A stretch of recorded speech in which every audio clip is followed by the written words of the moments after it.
Kaakibat ng gobyerno ang Bureau of Customs na mapanatiling matatag ang kalakalan ng bansa.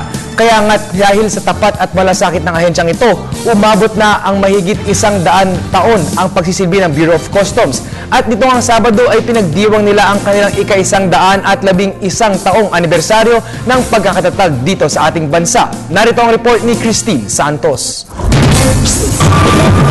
Makulay na parada, pag-exercise at pagsayaw kasabay ng kantang Gangnam Style.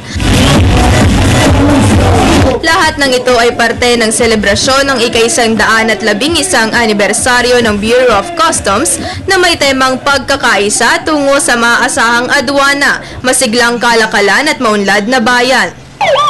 Alas 5 ng umaga na magtipon-tipon sa Office of the Commissioner Building ng Bureau of Customs, ang mga empleyado ng BOC na sinundan naman ng makulay at masiglang Unity Parade papuntang Pier 13. Matapos ang pambansang awit at pagkanta ng mabunying adwana, pinangunahan ng mga fitness instructors ang calisthenic Zumba exercise na binubuo ng simple at rhythmical movements.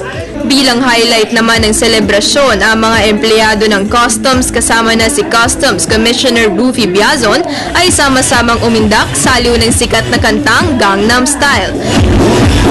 Physical na kalagayan ay binibigyan din natin ng atensyon. At ganun din yung ating formation kanina, it's something for us to show na meron talaga tayong unity of one BOC, one mission for one country. Bilang pagtatapos, nagpalipad ng mga puting lobo ang mga punong opisyal ng Customs bilang simbolo ng kanilang pagkakaisa tungo sa maunlad na bayan. Para sa telebisyon ng bayan, Christine Santos.